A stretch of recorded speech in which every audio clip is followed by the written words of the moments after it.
Hello, my name's Peter. I'm a careers advisor here at Durham University, and I'm going to give you some tips and advice today on how you can make the most of your time at Durham to give yourself the best chance of success after graduation.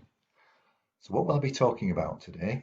I intend to tell you a bit about the Careers and Enterprise Centre, how we can help you while you're here and after. I'll also be covering employability skills, why employers are interested in these. We'll be talking a bit about working in the UK after graduation, in case that's what you're planning to do when you finish your studies. And also I'll be covering a bit of useful advice on using LinkedIn.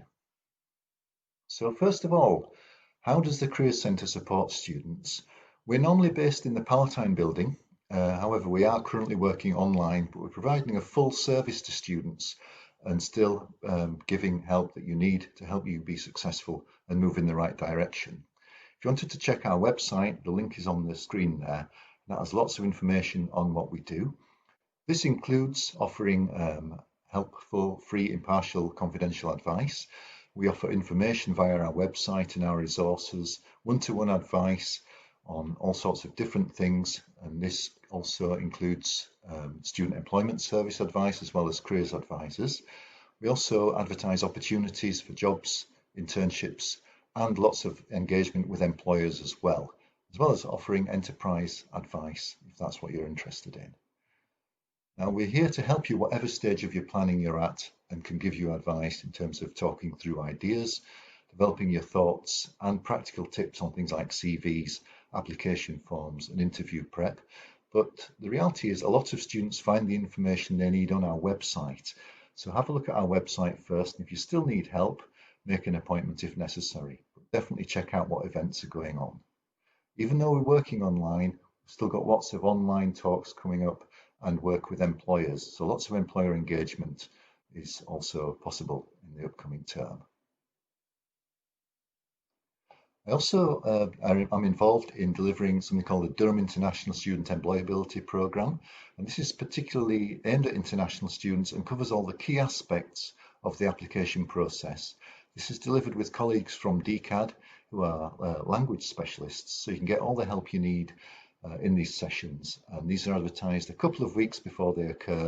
We've got some going on in Michaelmas term, which will be delivered online, so do keep an eye on the link if you want to find out more about those. So next steps, I suggest you explore our website, become familiar with it, and have a look at what resources we have on there. Now I'm going to talk a bit about employability skills, and these are skills and attributes you'll have been developing since you were born really, but you continue to develop them throughout your life, and especially when you're undergoing education or training.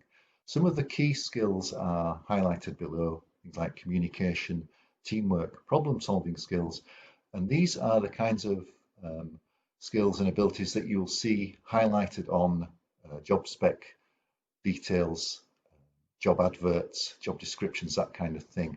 So if you're applying for a job, you'll see what the employer is looking for, and it's really important to provide strong evidence of these. So it's important to think how you can continue to develop these throughout your studies at Durham University. In a word, it's all about being competitive, and I've got a few tips and advice to help you to become as competitive as possible while you're studying here with us in Durham. First tip is to engage with employers.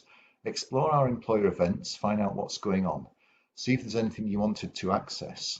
Also check if there's anything going on in your college. Colleges often organise events with employers, sometimes alumni, and also your course often does also arrange talks from employers, that kind of thing. Now these will be primarily online in the upcoming term, but it's definitely worth checking what's going on there, because there's still a good opportunity to interact with a potential future employer. Also, I'd definitely say participate in university life. By this, I mean exploring things like volunteering, arts and sport, clubs and societies. And if you're an undergrad with 2 years remaining, you could explore the Inspired Award, which is an opportunity to have your extracurricular activities recognised in this award. You also get access to online training opportunities, access to a development coach, things like that. So have a look at these links and see if there's anything you want to explore, you want to join. Also, learning to reflect on your impact and outcomes, it's really important to be a reflective person. And this is something employers expect to see on application forms, on CVs, that kind of thing.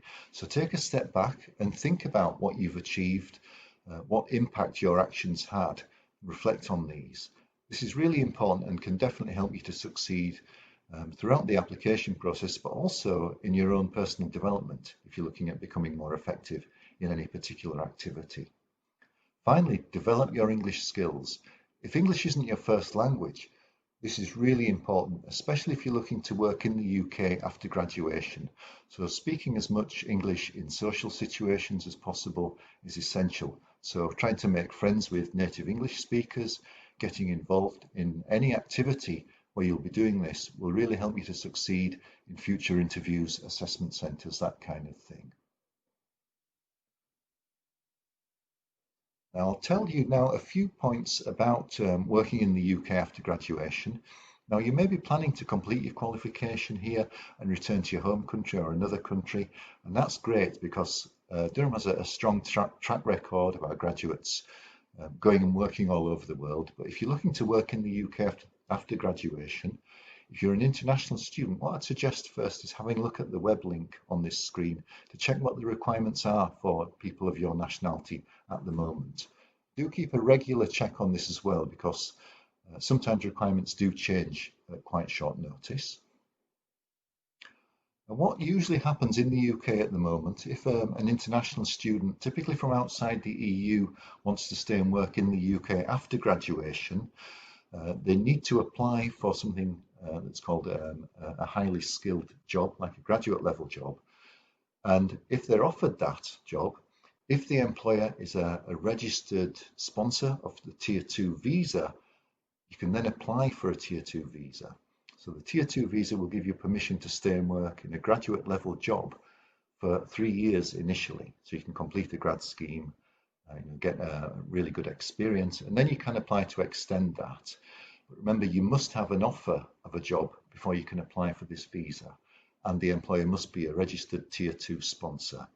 There's more information on the terms and conditions and requirements on the link at the bottom, so have a really close look at that to check what's required. Some really good news is there's a new separate visa being introduced to start summer 2021, and this is called the new graduate immigration route. Now, this is a 2-year visa, although it lasts for 3 years after you've completed a PhD, and this allows you to stay in the UK even if you don't have a job offer when you apply for the visa. Once you get the visa, you can apply to work in any company at any skill level, so the company doesn't need to be registered for a specific visa. You can apply to work there. So this gives you time to stay and work in the UK to gain experience. And even if you're working in a relatively unskilled role initially, you can spend time looking for more of a skilled position, and you could switch into a Tier 2 visa stream if the employer is registered to sponsor that. This is a really good development, and it's something that's being introduced summer 2021. So the key difference to Tier 2, remember, is you don't need a job offer to apply for this one. Keep an eye on the websites and check out the latest news there. Here's a few useful links for you to check and review if you're looking to work in the UK after you've finished your course. The middle link is really useful, and that shows you the list of Tier 2 sponsoring organisations, so companies that do sponsor Tier 2 visas. And most of the companies we work with at Durham are Tier 2 sponsors. There are around 30,000 in the UK, so lots of interesting places to apply. I'll just finish off by talking a bit about LinkedIn.